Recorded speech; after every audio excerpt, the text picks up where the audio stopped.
Well, good morning, good afternoon, good evening, everybody, and welcome back to another episode of Midgard Golf. We're out here today playing the Peak 9 at Patty Jewett, basically right in the middle of town of Colorado Springs, not that far from downtown. Very neat little muni course. So, a bunch of trees, but nice parklands design. So it's actually the third oldest course west of the Mississippi. So, yeah, the clubhouse right back here. Pretty awesome. You get up in there and everything's 100 years old. Well, actually 100 years plus. I think it was made back in 1898, this course. But anyway, so beautiful out here. So, yeah, and I will be back. There are 27 holes out here. We're only going to vlog this 9 today, so I'll be back eventually to vlog the other 9 or the other 18 for you at some point. So, this first hole, starts you off on this Peak 9 here with a par 5, 502 yards from our burgundy tee boxes, and that's one up from the pro tee boxes. So, yep, I mean, pretty straightforward, and just straight down the pipe, par 5, just a long one. So, no real reason to not hit driver. Don't slice one, or you're going to be in the nice long driveway that comes up into the property here. So, yeah, anything that's not right is going to be a-okay. Let's give it a rip, check it out.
Alright everybody, so starting off with a little scramble 5 there on that par 5. Not bad, sort of an errant tee shot, but that's alright. So, the second hole, little par 3, pretty straight up, 165 yards to get up on this green. Looks like the pin is in the back, so probably about that number is what we want to hit. So, yeah, but short from where we are is a bunker you can barely see that you really don't want to be in. So, make sure you get the distance. Let's give it a whack, check it out.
Alright everybody, here we are on the third hole. So, little par 4, 372 yards from our tee box. Get up on this green. Pretty straight up, yeah, for most of the fairway. And then I think it goes down to the left a little bit. But yeah, wide enough to pretty much do whatever you want. Don't snap one left and you should be alright. Let's give it a rip. Check it out.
Alright everybody, so here we are on the fourth hole. Big old par 5, 464 yards. To get up on the screen, a little bit of a dog leg right. You can kind of see the greens right past the big tree right in the middle of the screen right now.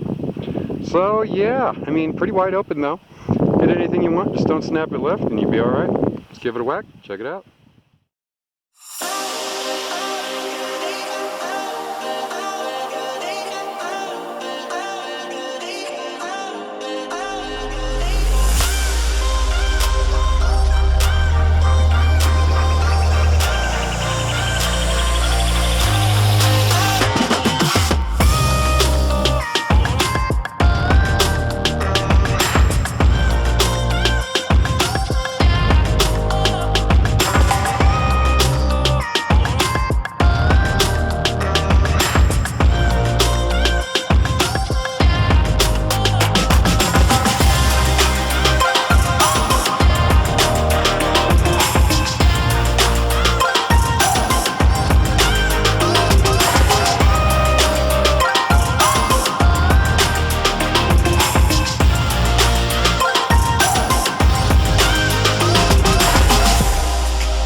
Alright everybody, here we are back on the fifth hole. So, little pretty straight up par 4, 300 and, well, 381 it says on the post over here. Yeah, but I got 392 from where I stand, so a little bit further than that. So just under 400.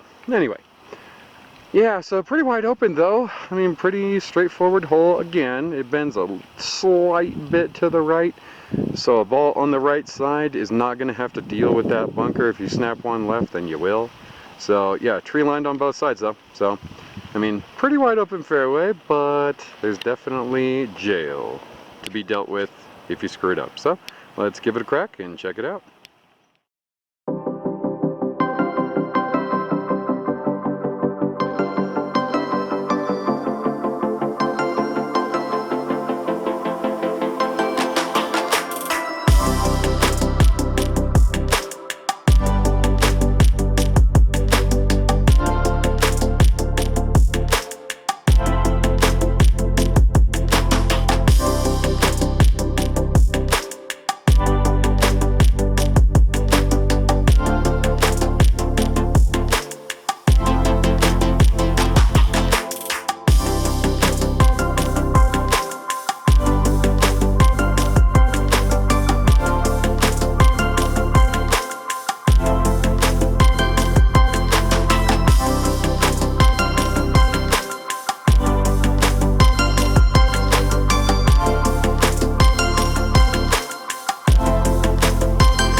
Everybody, so here we are on the 6th hole. Little par 3, 150 yards to get up on this green. So obviously bunkers left and right. Hit a good one up there. Keep it straight. Let's give it a whack. Check it out.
Alright everybody, so here we are on the 7th, 410 yard par 4. Pretty straight up, kind of swerves a little bit to the left, but not really a dog leg. So, yep, the shot just pump one out there, kind of preferably over that bunker if you're going to hit it long. Give you a nice, easy, probably about 130 to 100, yeah, to 100 yard shot onto this green. Let's give it a rip and check it out.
Alright everybody, welcome back to the 8th hole. So 439 yards to get up on this green, dogleg right.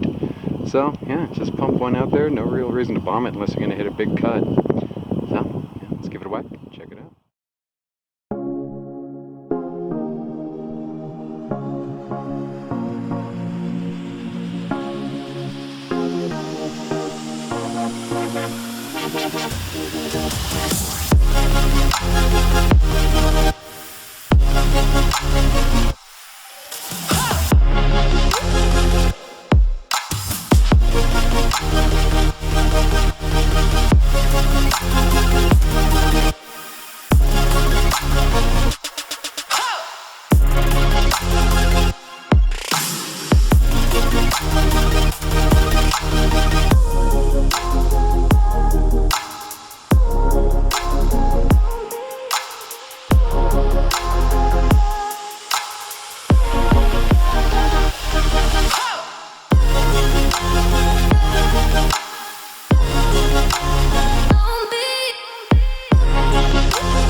Alright everybody, so here we are on the 9th hole and final hole of our day today, out here at Patty Jewett. Thank you so much for watching another episode of Midgard Golf. Throw us a like and subscribe if you feel, and if you don't, thanks for showing up anyway. So, this last hole, now 347 yards on the watch to get up on this green. Yeah, but obviously, big old lake right in the middle of the hole. So, big power hitters will try to hit it right over the tree in the middle of the screen there to get up on the aft side of the fairway. But I'm not going to do that because I'm not really trusting my driver today, unfortunately. So I'm just going to hit an 8-iron, plug it right out there in that light fairway, that close fairway, and then send it up over and try to get on into the long shot. Let's give it a whack. Check it out.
Well, hey everybody, welcome back, and here's the end of our, well, unfortunately, one-part series this week again, out at Patty Jewett in Colorado Springs, Colorado. So, yeah, we had intended on playing 18, well, actually, the original plan today was to play all 27, but then, you know, by the time Saturday rolled around, we talked about that Friday night, Saturday came up, we're like, you know what, let's just play 18, we'll go back and vlog the last 9 at some later date. And then looking up tee times, there were no 18-hole tee times remaining. So, yeah, we could only get in 9. But that's okay. So, still a pretty great round today. Well, I mean, you know, obviously I was not hitting my best. God, I was hitting them just perfect out on the driving range. They're brand new gloves I was hitting today. First round I've hit with them. So, yeah, that's part of it. I'm not quite familiar with them yet and what I can do. Hitting left on my drives, right? Like, I don't ever do that. I don't ever hit my drives left, at least not anymore. I used to a long time ago, but anyway, I think if I slow my drives down a little too much, then, you know, I'm going to end up hitting them to the left, it appears, so. But looks like I got to speed that up a bit and, you know, get some more power into it and bring myself back to the right, so that's okay. And the new clubs, what am I hitting now? The PXG 0811X, so that's for the driver, obviously. And then the irons, I upgraded just last week. And then played this round today with them for the also PXG 0311 Gen 4s. So really great clubs, I really love them. I just need to, you know, learn how to hit them as opposed to my other ones. Because I actually got fitted for these. For the first time in my life, got fitted for some clubs, and I think they did a really great job, but Yeah, I also went a little skinnier on the grips. I usually hit jumbo grips, and now I'm hitting single wrap. So, well, plus one wrap, um, mid-sized grips to kind of bring me back to the left a little bit. And they're bringing me a little bit too far to the left now, and I've got them 2 degrees upright. So all of that is made to bring balls to the left.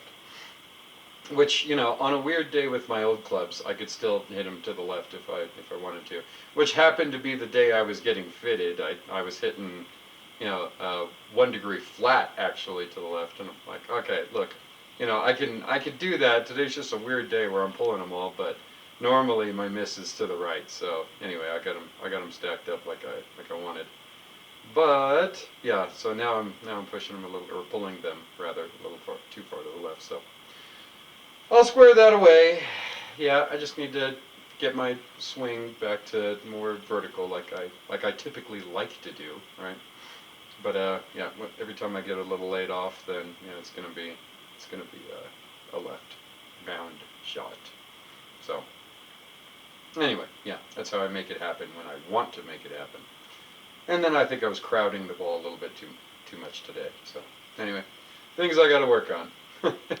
It is what it is. So the course, though. So Patty Jewett, like I said in the intro, it's the third oldest course in or west of the Mississippi. So I don't know what the oldest and the second oldest are. I should look that up. But anyway, so yeah, but Patty Jewett, built in 1898, owned by the city of Colorado Springs since 1919, which also happens to be the year that Pebble Beach opened. So yeah, how about that? Huh? But anyway, so yeah, the clubhouse is super cool. You walk around and everything's still kind of old, but they remodeled some things inside there. But yeah, a lot of it they kind of kept antique-y, if you will. So it's pretty neat. I really like the clubhouse there, actually. It's not very wide open like more of the newer age clubhouses are, but it's cool just because it's so old. You kind of walking through a museum, so to speak. So yeah, the course itself.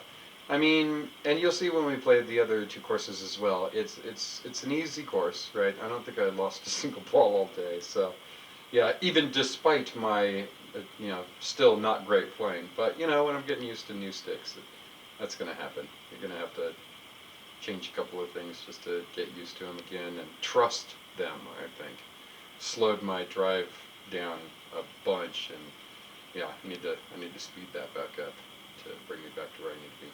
But anyway, so yeah, but great course to get out there and just poke them around, have fun. The greens were running actually really slow today, I thought.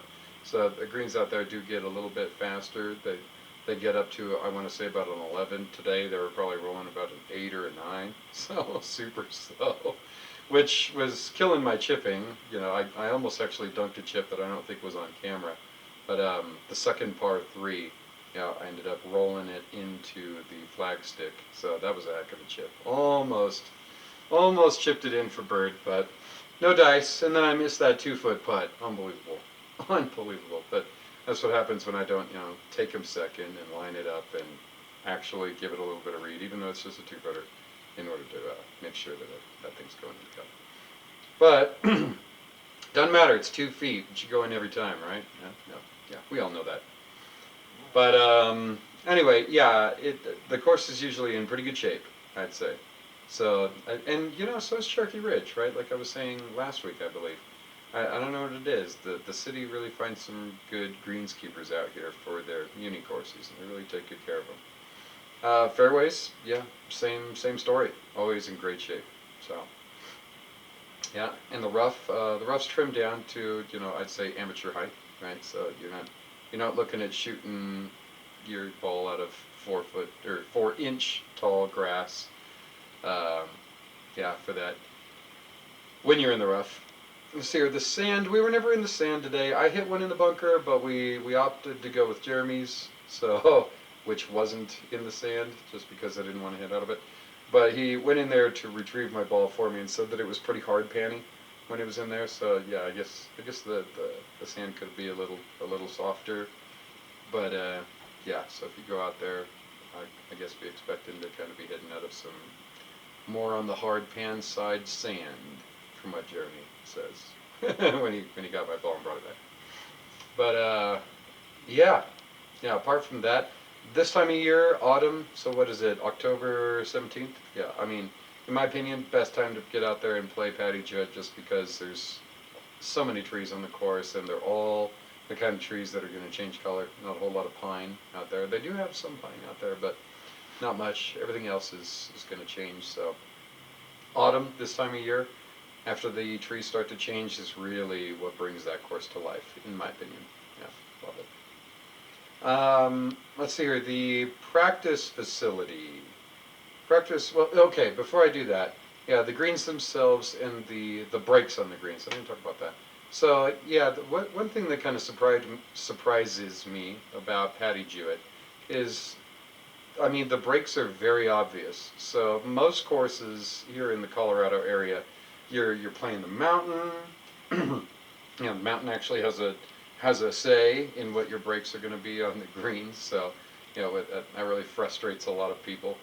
Uh, just trying to read a green, and then they don't look up and they read it completely wrong because they failed to read the mountain. But yeah, Patty's really not that way. Patty, they roll pretty true. And the breaks today, I mean, it was really slow today, this green, so maybe it was just that. But yeah, the breaks on the green are not that bad. So, yeah. Anyway, there's that. That's the last thing I want to say about the course practice facility. Yeah, so let's talk about that a little bit. Yeah, the big putting green right out there off the back patio of the restaurant, awesome. Yeah, I'd say the putting green was rolling a little quicker, actually, just slightly, than the course itself was today. So yeah, not quite as indicative of what you're going to experience out on the course, at least today. But you know, it is shoulder season, so I got to give them a break a little bit about that. They can't really keep everything exactly, you know, as it is out on the course with respect to the practice green at all times. So yeah. And then the driving range. Driving range is awesome out there. It's only about a 200-yard driving range, but yeah, so they really don't care if you bust them over that net. There's nothing behind that net other than just open space. They really could extend that driving range if they really wanted to, but they'd have to do some land filling in back there behind it, just because yeah, there's a depression and some trees now that I think. So yeah, it would be kind of hard, but yeah, they don't really give you any kind of trouble if you smack them over the net all the way in the back. Yeah, I mean, I hit the back of that driving range with about my 8-iron, so yeah. But still a nice driving range. Not a whole lot of spots to hit from. Would be, I guess, my only gripe about the driving range. So, yeah, kind of. I think there's like 15 spots, 15 little slots to hit balls off of, and it's astroturf, so it's pads. So some people like to hit off of real grass at the driving range, like myself. So yeah, that's not the best circumstance for me either. So I always love hitting off of astroturf because everything's great. But then I get out on the course, and come to find I've been hitting on the range the whole time. Yeah, hitting chunky shots, but you'll never know it because the astroturf won't tell you. So yeah, it is what it is. The chipping green, a little ways down from the putting green there, down the hill. Yeah, we didn't go down there and chip any, but just looking down there, good sized chipping green. Yeah. So, and I think there was a bunker or two around the chipping green too, if you're looking to practice on your bunker shots. So, there you have it. See here, we actually did have lunch there, and you know what? The restaurant, I gotta say something about that. The restaurant is awesome. They have a, you know, not a what I would call a huge menu. Definitely bigger than a lot though, bigger than a lot of courses for their menu, and the food there is excellent. So yeah, really great food. So even if you're not looking to go play golf and you're just kind of in the downtown Colorado Springs area, you want a good place to go have lunch or dinner even. Yeah, great. I think they do like a steak night, like a, you know, certain percentage off of steaks on like Friday or Saturday or something like that. Anyway, look it up online.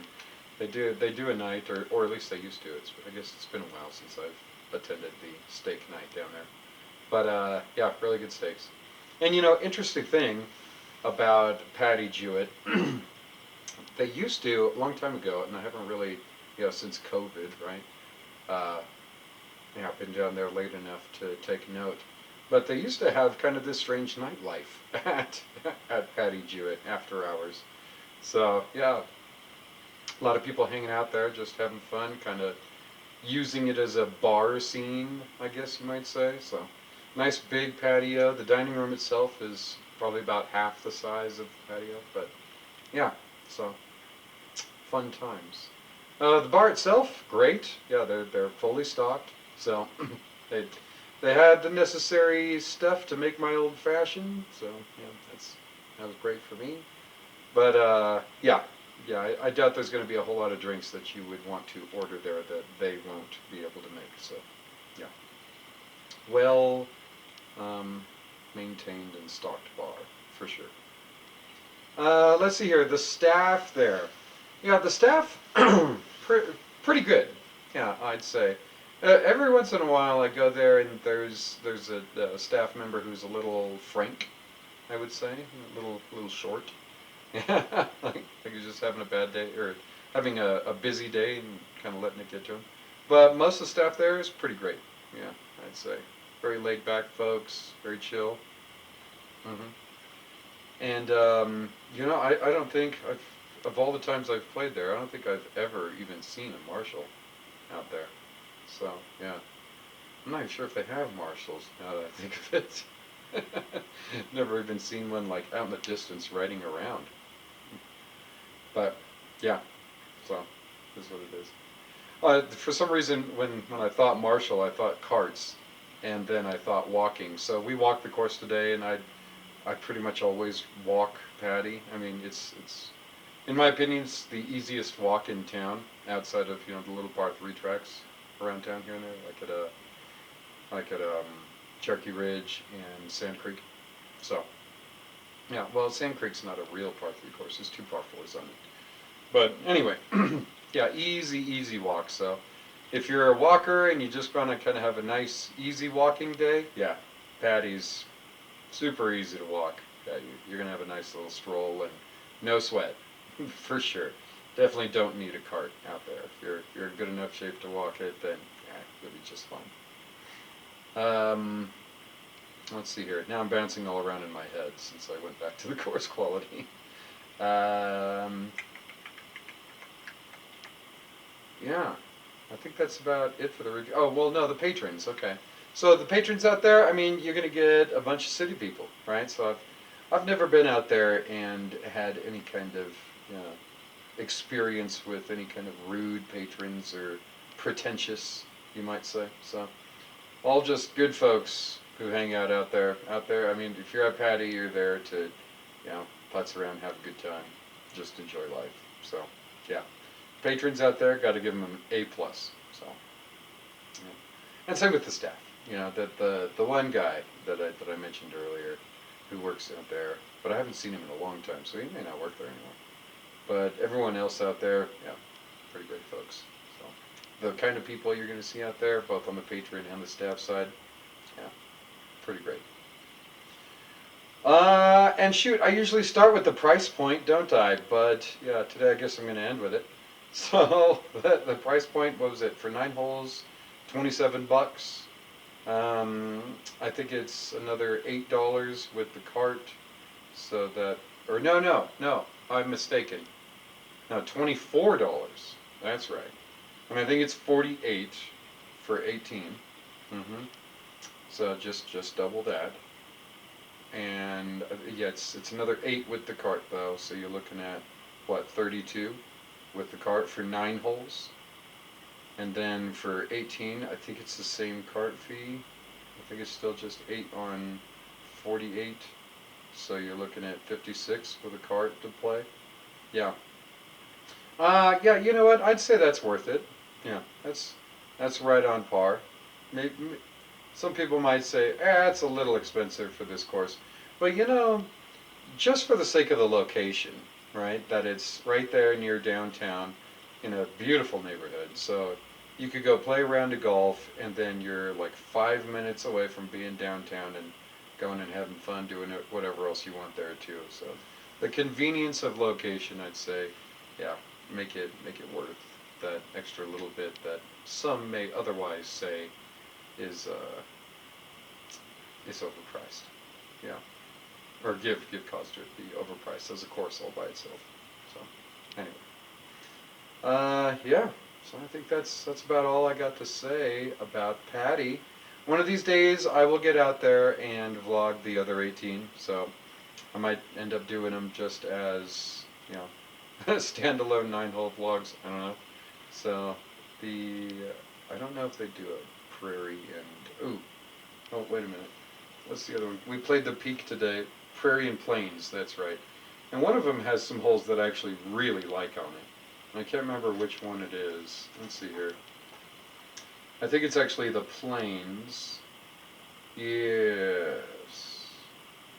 Yeah, that's right. Yeah, the Plains course.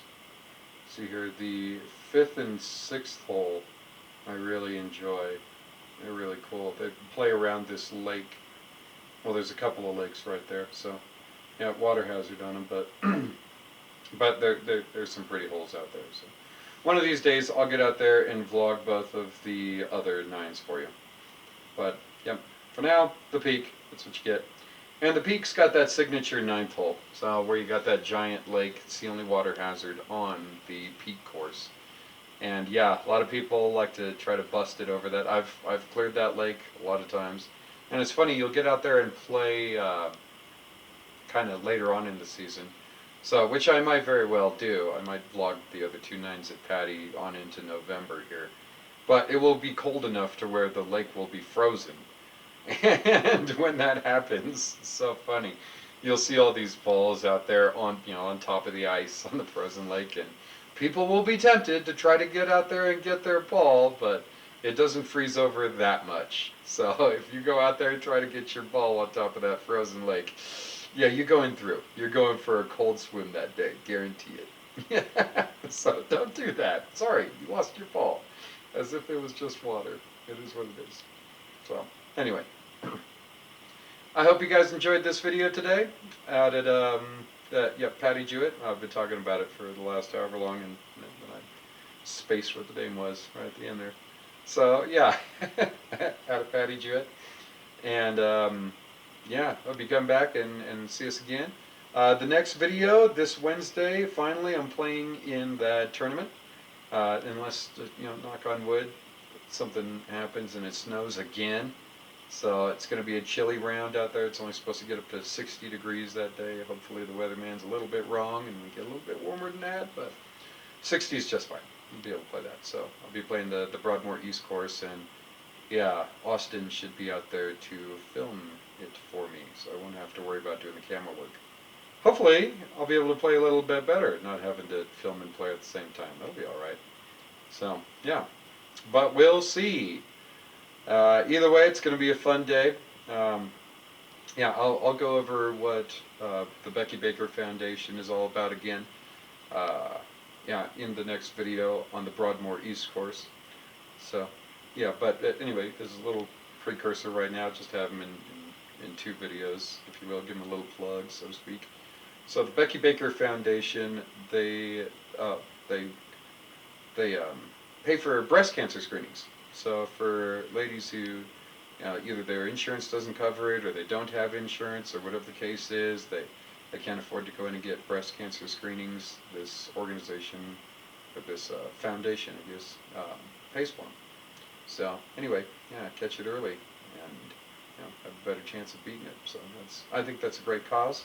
So I'm happy to play some golf with them and at the same time support that cause. So anyway, check them out. The Becky Baker Foundation, something or other, .org, .com. I don't know. I have to look it up. I'll have the email address when I actually do that video. But if you look that up, just Becky Baker Foundation, Google it. I'm sure that you'll find it. So yeah. Anyway, thanks again for spending another portion of your day watching us whack it around the golf course out at Patty Jewett. Throw us a like and subscribe if you feel. And if not, thanks for showing up anyway. Appreciate you. And as always, have a great day.